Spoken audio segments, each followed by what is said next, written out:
malaking abala. Malalate po sa Agahan ko na lang siguro pumasok. Hindi ko po alam. Ngayon ko lang po nalaman na gagawin pala to. Iibahin ko lang po yung ruta ko. Naipit sa mabigat na daloy ng trapiko sa southbound lane ng EDSA Kamuning Service Road ang mga motorista kaninang umaga.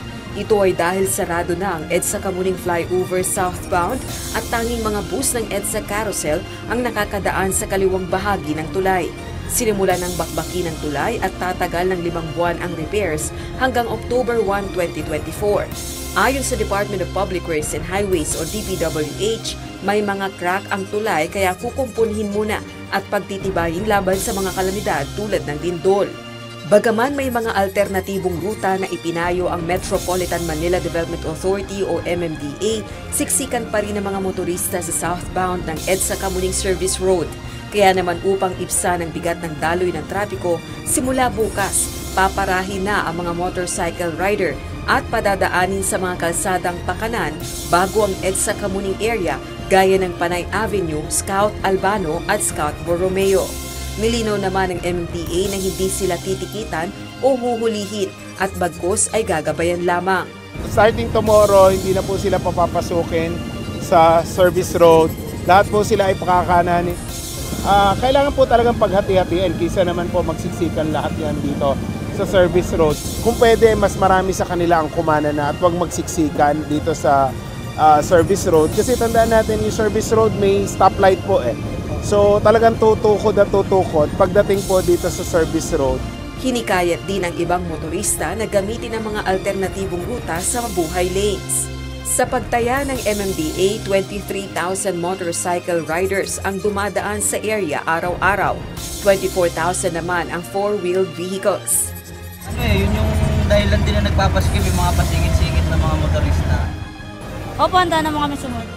Sa tingin ko po, mas magagastusan po kami sa oras at sa gasolina po. Kasi mas mahaba po yung tatahakin ng daan namin kapag sa alternative route po kami dumaan.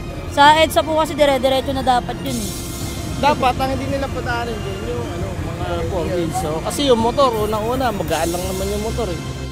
May 6 na alternatibong rutang maaaring daanan ng mga motorista batay sa MMDA. Mula sa southbound ng EDSA Quezon Avenue, kumanan sa Panay Avenue, tsaka kumaliwa sa Sergeant Esguerra Avenue, then kumaliwa sa Timog Avenue at kumanan sa EDSA Service Road. O kaya kumanan sa Mother Ignacia Avenue at kumaliwa sa Sergeant Esguerra Avenue. Pwede rin kumanan sa Panay o Mother Ignacia Avenue. Pagkatapos ay kumaliwa sa Sergeant Esguerra Avenue, dumiretso sa 11th Jamboree at kumaliwa sa Kamuning Road. Mula Kamuning Road, magtungo sa EDSA Service Road. Isa pang opsyon, kumanan sa Eugenio Lopez Jr. Drive o kaya ay Scout Borromeo Street at kumaliwa sa Sergeant Esguerra Avenue bago kumaliwa sa Timog Avenue at saka kumanan sa EDSA Service Road.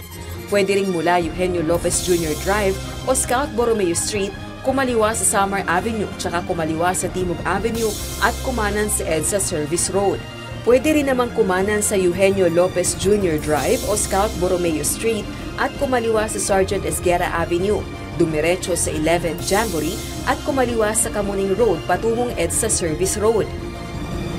Batay sa MMDA, pinag-aaralan na rin nilang padaanin ang mga bus ng EDSA Carousel sa southbound ng EDSA Kamuning Service Road mula alas 11 ng gabi hanggang alas 12 ng hating gabi. Ito ay upang mapabilis ang pagkukumpuni ng tulay. Samantala, 24 na oras araw-araw ang gagawing pagkukumpuni sa EDSA Kamuning Flyover southbound. Nagkakahalaga ang repairs ng 142 million pesos ayon sa DPWH.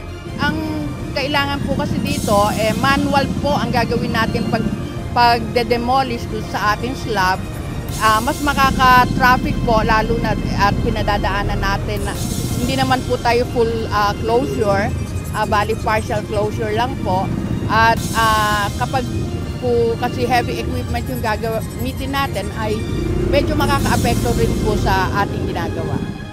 Mayroon ding 3 shifts sa trabaho ang mga kawani ng contractor na nagkukumpuni sa tulay. Isa ang EDSA Kamuning Flyover southbound sa 14 na tulay na kinakailangang sumailalim sa pagkukumpuni. Tutulong naman ang mga kawani ng lokal na pamahalaan sa pagmamando sa daloy ng trapiko sa mga alternatibong ruta. Bukod sa dagdag na traffic enforcers, magkakabit pa ng dagdag na signage upang magabayan ang mga motorista. Rosa Licoz, UNTV News and Rescue. Diyos ang aming sandigan, serbisyo publiko ang aming pinahahalagahan.